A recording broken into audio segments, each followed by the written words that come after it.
Oh, hello. Hello, everybody. Oh, hello, everybody. Hello. Today we are doing our accompaniments to our butter chicken curry. So Papa makes really good onion bhajis, which he's going to show you how to do. And I make a cracking naan bread. So I'll show you how to do that. So, for the onion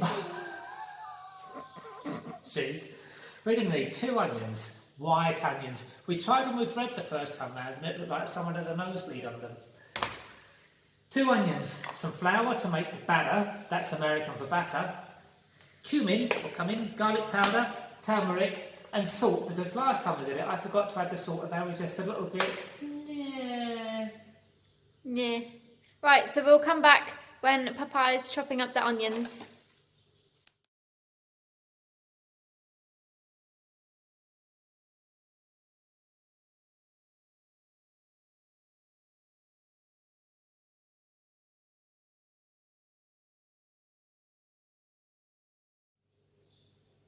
Onions, chopped. What's next? I just want to point out something with the onions. They're chopped very thinly. Shall I tell you why they're chopped very thinly? Yes. Or finely sliced, if you like. Because then they cook quicker. Because if you chop them a bit chunky, they're going to be a bit crunchy in the middle, and you don't want that. Okay, so what we do now is we take a teaspoon of turmeric. This is this yellow stuff. It's very good for you. Teaspoon of turmeric. Put it in your mixing bowl. Boosh.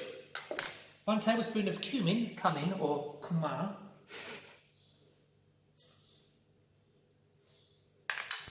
1 teaspoon of garlic powder, or powder of garlic, whichever you prefer. Salt, because last time I forgot the salt, didn't I? It was a bit bland. Like a Susie Boozy. And now, 7 tablespoons of plain flour. We don't have Georgia insists that that's a tablespoon. It's not. It is a tablespoon. Just because it goes on the table doesn't mean it's a fucking tablespoon. So 1, 2, 3, 4, 5, 6, 7, and 1 for luck to make up for the tablespoon that it isn't really.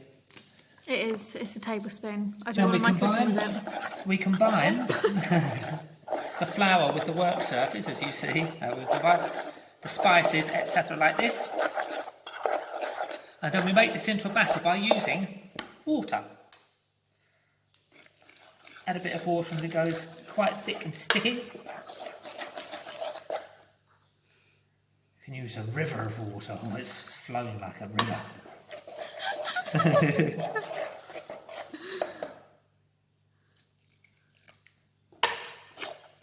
Oh, she's a sticky one. It's because of that extra tablespoon, because in fact my spoons are tablespoons. I'm just going to the spring now. We've got a natural spring running down the back of our house, so that's what we use to get the water. So you can see here she's combining. You want it to be runny, but not too runny, because it needs to cling. Almost like caress, if you will, the onions. So I'm pretty happy with this. You can see. Oh no! Oh, she's a sticky one. This probably isn't the most exciting footage in the world when you're mixing the batter, but hey. It's valued footage. Valued footage. It needs to be that sort of consistency. It doesn't really, to be perfectly honest. It doesn't really matter. And then you get your assistant. Could you pass me a l'oignon, please? Simply take the onions like this, put them in the bowl like this, and you coat them in the orgy batter. Scrunch them around, crunch them up. Just zoom in here, zoom in, right onto the bowl. Go, get right in the bowl. You can see. Oh, it's beautiful.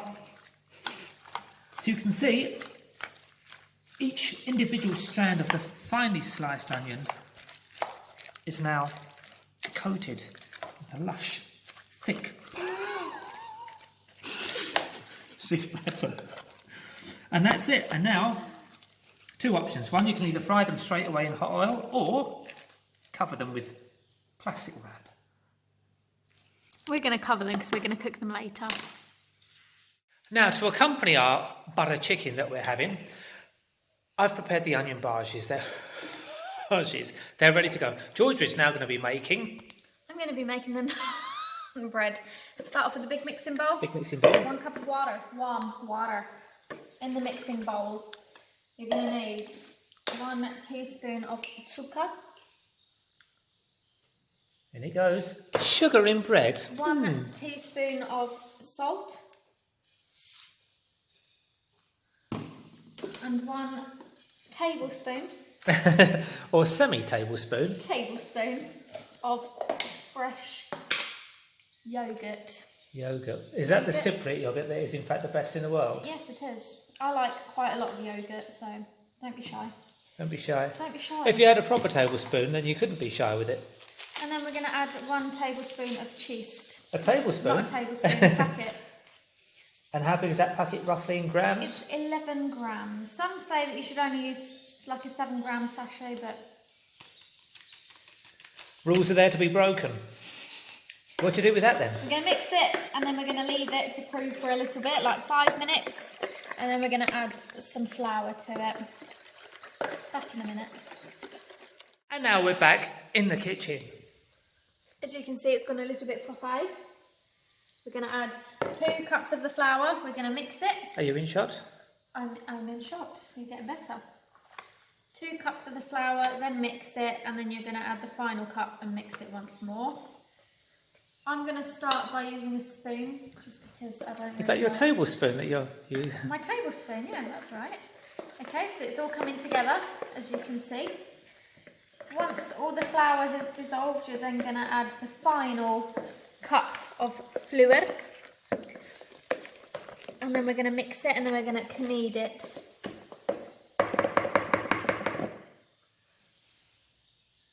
Apparently, when you're doing anything with flour and cake mixes and bread, you shouldn't be afraid to get a little bit mucky. Is that right? That is right. Here goes the last cup of flour. I think I need a bit more. I'll get you some more. It's okay. Flour, fresh from our wheat garden outside. We ground it ourselves. This is why the dogs are so worn out.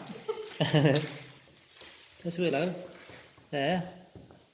And Cece is there. They're always worn out because what we do every morning is we harvest our crop of wheat, and then we tie the dogs to the stone mill, and they walk round and round, grinding the yeast and turning it into this quality flour. We even print up our own bags, you see. You won't find it anywhere else apart from at Nata Nibbles. Okay, so we've added our final cup of flour. It's all combined. We're going to take it out and we're going to knead it for about 10 minutes.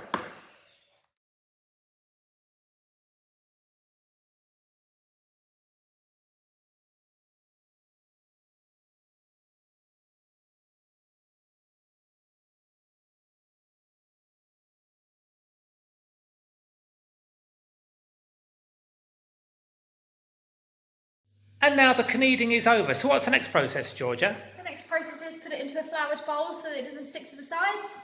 We're going to cover it with plastic wrap. Plastic wrap. And then we're going to leave it in a nice warm space for 45 to 60 minutes, or at least until it's doubled in size. Doubled in size. We'll see you in about 45/60 minutes.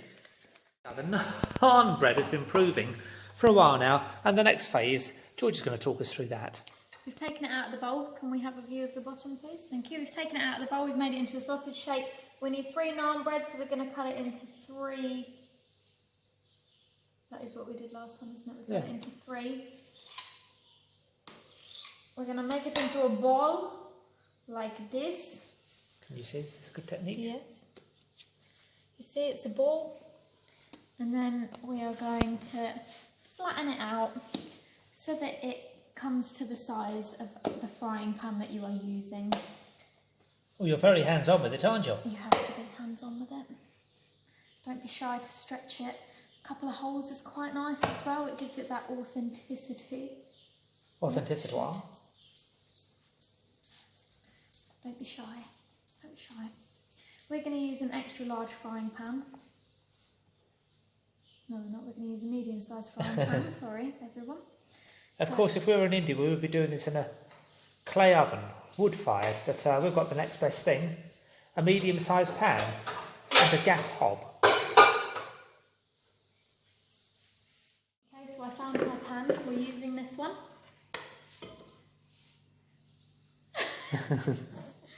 Okay, I think that's stretched out enough. That's more than stretched out enough. You want it to cover the base of your frying pan, just like this. Okay, now that we know it fits, we're going to fry it in just a minute. Okay, we'll be back soon. Okay, so tell us what's happening now, Georgia. The first naan bread is going in the pan. It's been brushed lightly with a little bit of olive oil. And now we wait for it to bubble up. And once it bubbles up, you're going to flip it. You're going to brush it with some... Sorry, that was a bit close. Very close. Garlic butter. Ooh! And then it's going to go in the oven so we can cook the other 3 as well. The other 2. So while my naan breads are cooking, Papa is going to do the first onion bhaji. Ready? You grab a mix of the oniony batter like this. You've got hot oil, very hot oil, because you want it to go psh when it hits the pan. Put it in the pan like this. About 3 in a pan at a time, I think. You can make them as big or as small as you like. I like to do them this size. They cook for about 2 minutes on each side. You flip them over and then you put them in a nice hot place like the oven. It's turning time. Time to turn. Let's turn. Ooh. On goes the garlic, herby butter. Oh, look at that. Whoa.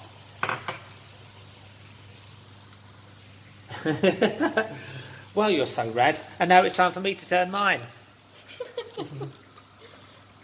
We're multitasking in the kitchen today. Multitasking. Sizzle. See?